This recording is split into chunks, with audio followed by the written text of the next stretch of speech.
Hey guys, what's going on? It's Tennille and welcome to my channel. Be sure to hit that subscribe button so you can come back every day for more videos. And for those of you who have been here before, welcome back. All right, you guys, I have the Jefferies clip that so many of you have been saying that I have to watch. And this is taking an MD sufferer to see a prostitute. Anyway, I have the clip, so let's go ahead and check it out.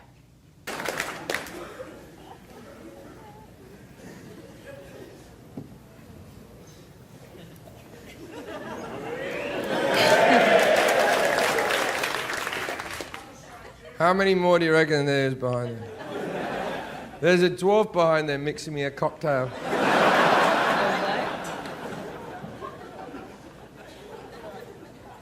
I am fucking drunk now. He really seems like he's drunk. All right. For real. I'm going to tell you a story.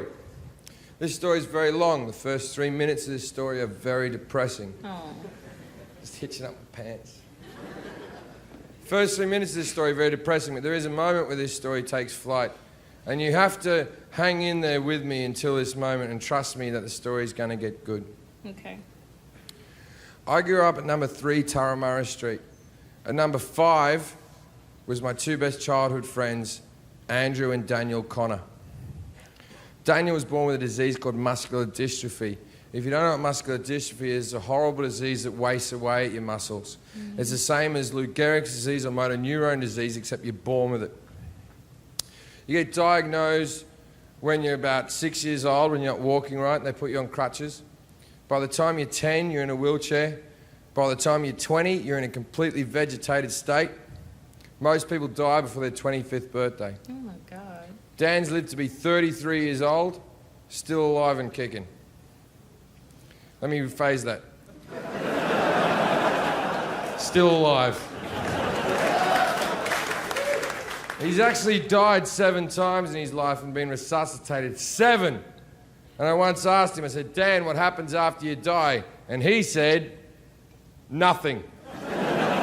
So good luck with your religion and your faith. I'll take an actual statistic. Now, his family had since moved to Melbourne. I had moved to Great Britain. I went to do the Melbourne Comedy Festival. This is about a year ago.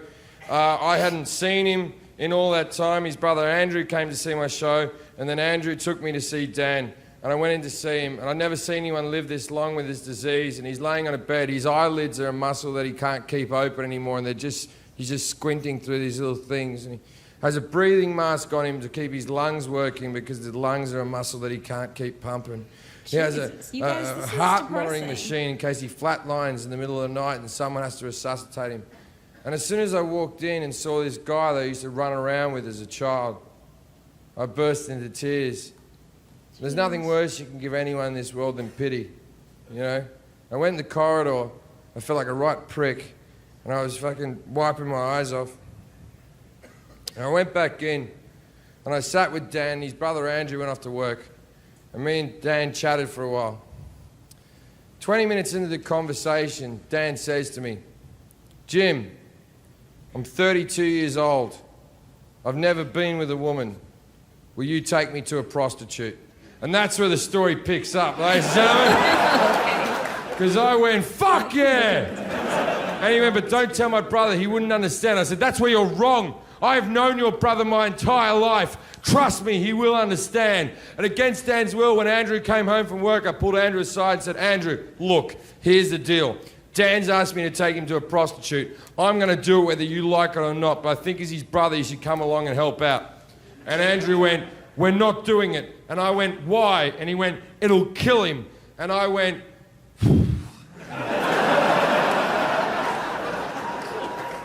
he's gonna die soon anyway. This is a good way for him to go, like, sure, we'll have to answer a few questions. And he said, we're not doing it. And I said, why? And he goes, because Mum doesn't like you already. And I went, your mum's never liked me. That's why I'm the right guy to kill your brother. And he said, all right, we'll do it, but he can't have full sex. Full sex will kill him. He can only have a blowjob. And I thought that was fairly reasonable. So we went back in and saw Dan. He was where we left him. And we said, That's so mean. Dan, here's the deal. I know you told me not to tell your brother, but I told you, brother. Me and him are both going to take you to the knock shop tomorrow, mate. But you can't have full sex. You can only have a blowjob. And Dan went, I want full sex. And his brother Andrew went, Dan, you're in no position to argue with anyone ever. Then Dan reluctantly agreed. Now, prostitution in Australia is legal. So I spent the rest of the afternoon going through the phone book trying to find a brothel with wheelchair access. Best afternoon ever! Eventually I found one, the biggest brothel in the Southern Hemisphere, the Daily Planet, or as the Australians call it, 4 floors of whores. It's a 24-hour brothel because Australia's a go-ahead country. So we decided we were going to go early in the morning, like real early, like 6 a.m. We wanted to go when the place was quiet and we weren't going to cause a scene. So we wake him up at 6 o'clock in the morning. It's hard to tell if he's awake. And we get him in his chair. Now, he hasn't got your bog standard fucking wheelchair. He's got one of those big sort of silver-looking things with the truck tyres on it. I think the model's called a Hawking. And even though his muscles don't work, they get sore. So this thing can move him from side to side and back to front and even into a full bed. So we get him in the chair, then we order a taxi. And then it's not like you have black cabs out there. It's like a normal car, but they've modified the back to go higher. And they drive him up through the boot and they strap him in there. And he sits up high with windows all around him like a big retarded pope. Or as the Catholics would say, the Pope. And we drive off to the brothel. Now when we get to the brothel, it takes 10 minutes to get him off the taxi. I see this as my window of opportunity. So while they're getting him off the taxi, I run into the brothel. Now there's 2 ways that brothels work. Either the prostitutes will stand in a row in their lingerie and you just pick the one that you want.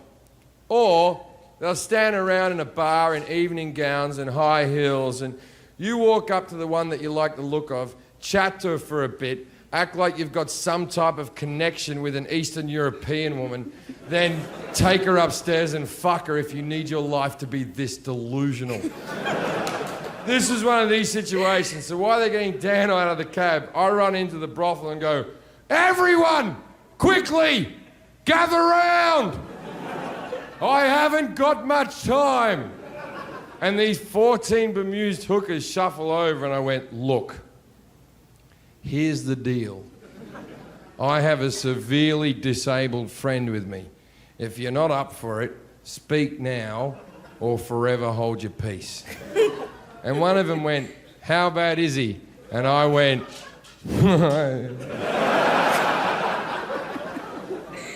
pretty fucking bad. And 10 of them said they wouldn't do it. And I said, well, I respect that. But can you please go and hide because I don't want him to be rejected by hookers. And these 10 girls shuffle away in their evening gowns and their high heels with gonorrhea falling out of them. I am now left with 4 girls, the best looking one by a mile stays. Dan wheels in, looking like Jabba the Hutt, breathing like Darth Vader. Oh my God. 2 of the girls run away and I'm like, are you fucking kidding, you sluts? I just asked you nicely. So we're now left with 2 girls. The best looking one's there, the other one's a fucking troll. Now, out of respect for the ugly one, I go to Dan, I go, Dan, there's only 2 girls working today, mate. Which one do you want? And he said, the one in the green dress. Now, neither of them had a green dress. I stand up and look at Andrew and went, what the fuck is all this about? And Andrew went, oh yeah, his eyes are fucked as well. Now, it turns out that Dan's colourblind. It's not part of the condition, it's just unfortunate. So I sat with the hooker. Now I'm going to pay for everything. Now the reason I'm going to pay for everything is simple. I told Dan and Andrew that I would pay for everything as long as I got to tell this story to hundreds of thousands of people in the future. And they said, of course you can, Jim, but be respectful and change our names. Which sounds like the right thing to do now, doesn't it? Now I haven't changed their names. Their names are Andrew and Daniel Connor from St Kilda, Melbourne, Australia. I would have liked to have changed their names. It is the right thing to do. But I look at it this way. Even if I changed their names and their parents started watching my comedy, they'd be like, my word, doesn't Randy and Steve sound like our kids? Right. Didn't Jim grow up with a lot of people with muscular dystrophy?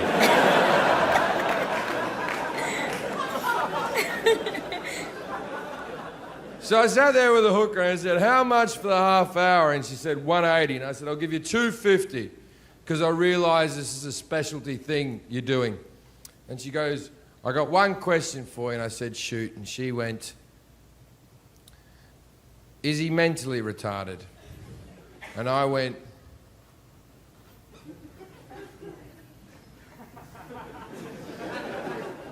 oh, yeah. That's what I do. I find mentally retarded people and take them to prostitutes. I'll be masturbating in the corner. He doesn't even know he's here. Oh my God. And she went, okay then, but if there's two of you, we'll go, no, he's not mentally retarded. It's his choice to come here. There's a good chance he'll die.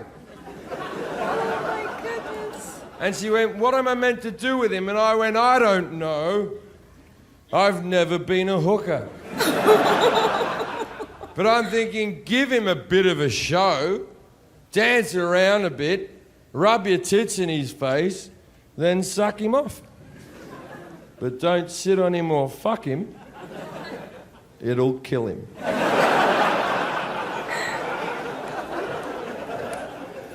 So we go up to the room, which thank God was on the first floor. And me and Andrew look at Dan like two proud parents watching our child go to school for the first time. Wow. And then we leave, and as we proceed to leave, I pat Andrew in the back and I said, Andrew, you've been a good brother today. He said, thanks, mate. And then we had a hug. And then we had that moment after a hug that Australian men have where we go, oh, get out of it, what's wrong with you? And then I said, hey, Andrew, how does Dan get his clothes off? And Andrew went, fuck! He's got to go. And we went back in. Andrew looks him up and down, and he turns to me and goes, look, he's very fragile. I know how he likes to be picked up. I'll lift him up. You take his pants off. Andrew gets behind, lifts him up by his armpits like I couldn't have figured out their magical hold. I'm on my knees taking Dan's tracksuit pants off. He always wore tracksuit pants, never got into fashion. And as I'm taking his tracksuit pants off, what many of you are wondering is, can Dan get an erection? And the answer is yes.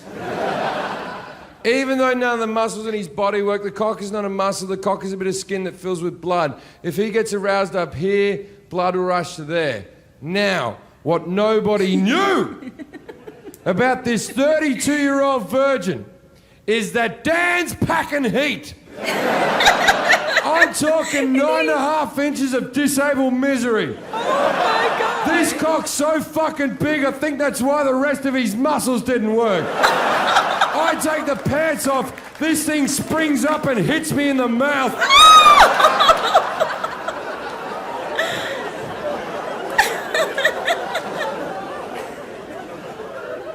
Then the hooker goes, let's do the light.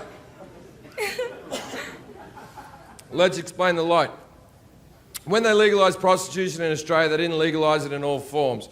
For instance, you cannot get a street-walking hooker, you cannot get a prostitute to your hotel room. You can only go to a brothel in a safe environment where they have security for the girls in case a man shows up being drunk and dickhead or whatever.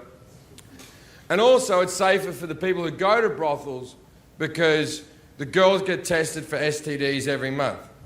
So arguably, you're better off in Australia fucking a prostitute than picking up a girl in a bar. But I'm not going to have that conversation again. Oh my... You try explaining that to a girlfriend, it's a fucking minefield. Jeez. But also they make it safer for the girls. If you're a guy who goes to a prostitute, you have to undergo the light. Let's explain the light. It's very simple. Sounds like what it is.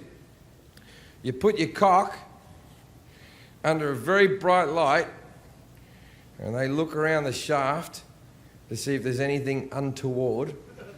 Then they get a magnifying glass out. No. Go through your pubes to make sure nothing's running around. No! It's not a big deal. I've been rejected heaps of times. Now the chair's here, there's a bed here, there's a hot tub there, the light's over there. Now we try to get the chair past the bed and the hot tub, but we can't get it through.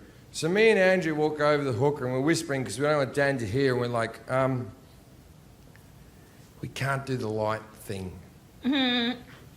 And she goes, if you don't do the light, I'm not doing it.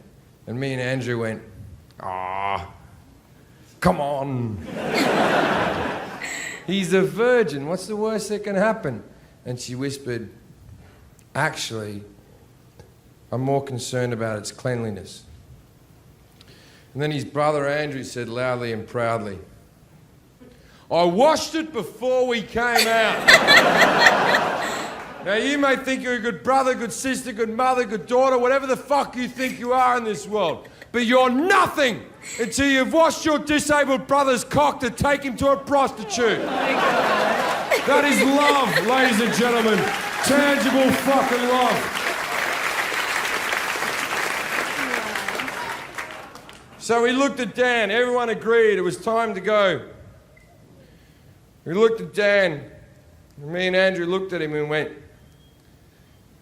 we're going now, mate. If you've got anything you want to say to us, say it now, because we're going to leave, mate. And this is what Dan did.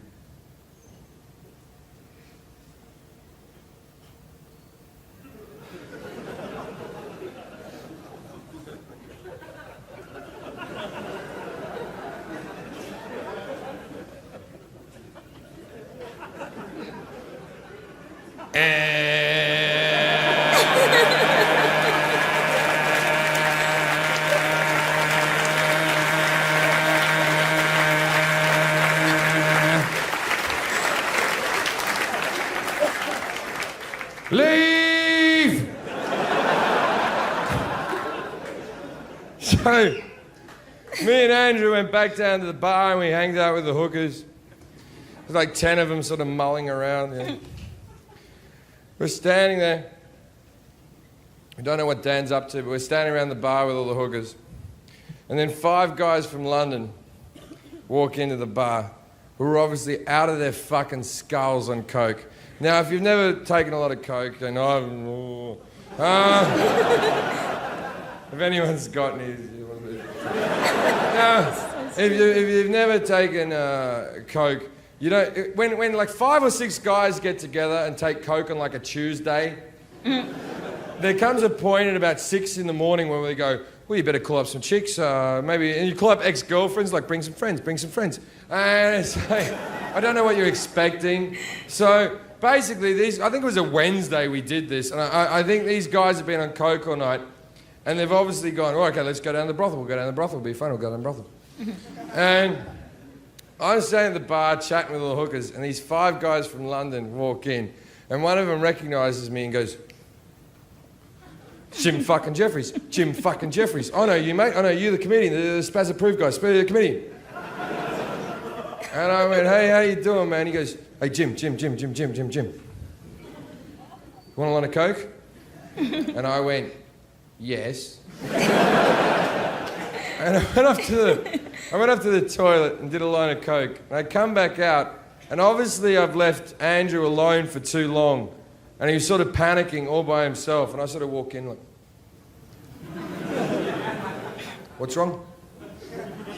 And he goes, what if we've done the wrong thing here? What if he's in there dying right now? What if he stopped fucking breathing? Or what the fuck, his heart stopped? What the fuck are we meant to do?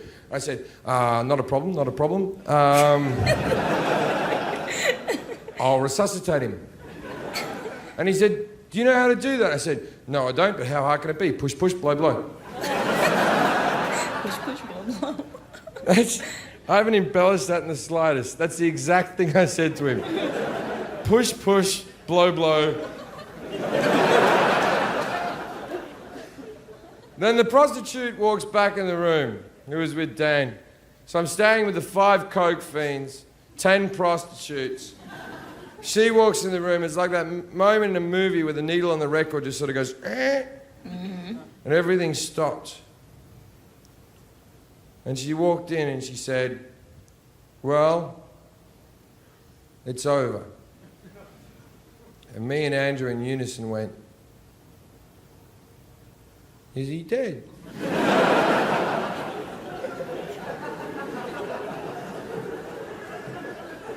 And her exact words were, oh, I didn't check that. So, me, Andrew, the 5 coke fiends, the 10 hookers, we all run to the room. Now he's not dead. His chair's back in the upright position. His cock is still sitting up majestically, covered in jizz and spit. But for a man who an hour ago couldn't lift his eyelids, he was sitting there like this.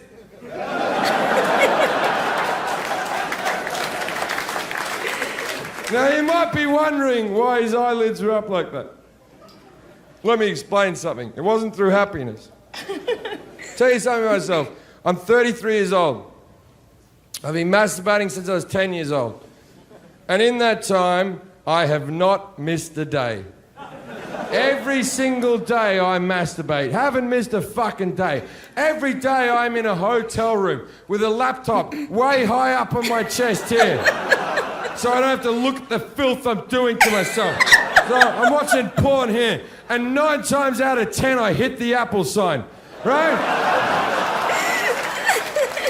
And I do this every single fucking day. Yet I would be mortified if any one of you was to ever see me doing this. I would want to fucking kill myself. And I do this every single fucking day. Now imagine if you've never ejaculated through the power of yourself. You've never had another person do it. You're 32 years old, and for the first time you've shot a lot of fucking stale jizz all over the fucking room. And you're sitting there with your cock out, and 15 strangers walks in, and you do not possess the power to put your cock away. Can you see how that might be a bit unhinging? So we had to get him dressed quickly. But there's cum everywhere. And this time I look him up and down. And I turned to Andrew and said, Andrew, I don't give a fuck how fragile he is. I'm taking the top half this time. And we lifted him up. And we put his pants on. And we proceeded to leave the brothel. Now, as we left the brothel, I turned to Dan. I said, Dan, I paid for a story. Please tell me what happened.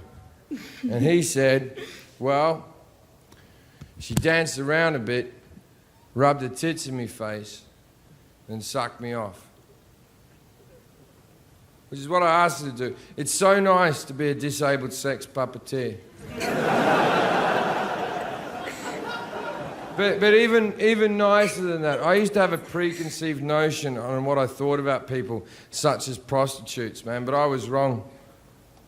That woman treated him with dignity and respect and made him feel like a sexual being for the only time in his life. You can't put a price on that. All right? Well, 180 is the exact figure.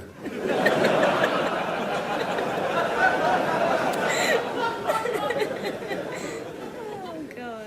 Then we go up front and we go to call a taxi, and the taxi driver who drove us there is still sitting out the front in his car, and he winds his window down and looks out and goes, "I'll drive you home for free. I just need to know what happened." Thank you very much, ladies and gentlemen. Good night. Oh, wow. You guys, that was something. That was definitely an interesting story. I keep looking in the background because the dog is like being super weird. And then he starts barking. Sometimes you see him. Did you guys see that? The dog walks backwards all the time. He's been doing that forever. He's 13 years old now, and he's just like extra weird. So anyway, he's gotta go, he's going to the groomers today. He's got some kind of itchy skin, something going on. So I don't know if he's barking at his skin or if he's just barking at the air. Anyway, so that's why I've been looking this whole time, because I don't know if you guys can see him. He's kind of blended in with the floor, that little black spot back there. Anyway, Jim Jefferies, you guys, he's such a great storyteller. I'm glad you guys introduced me to him, because like I told you a while back, I had never seen any of his stand-up before. The couple that I did watch a couple months ago, those were pretty freaking hilarious. This one was a good story. It had the funny parts in it, but as far as the story, it was definitely interesting. And I'm sitting here and I'm imagining this poor guy who is in this situation, and for the first time in his life, like Jim Jefferies said, he gets to experience a sexual encounter. I can only imagine how that made him feel. It's a sad story, but then it's like you kind of feel happy for him at the end because he was able to experience that. I don't know. But yes, definitely a good story. I'm glad I finally watched it. So thank you guys for recommending that. All right, you guys, let me know what you thought of this video. Leave me comments in the comments section below. And if you enjoyed my reaction, please be sure to leave this video a thumbs up. And if you have something that you think I should react to, send it to my email or DM me on Instagram. You guys, thank you so much for watching. I love you. And until next time, I will see you in the next video. Mwah. Bye. Cross my line for profit, never that fly too high to be honest. Gold mine all of my blood, my whole mind harmonized with the cosmic. I get signs from the gods hella often, I cause I vibe so hard, keep caution. I've been had faith in the path.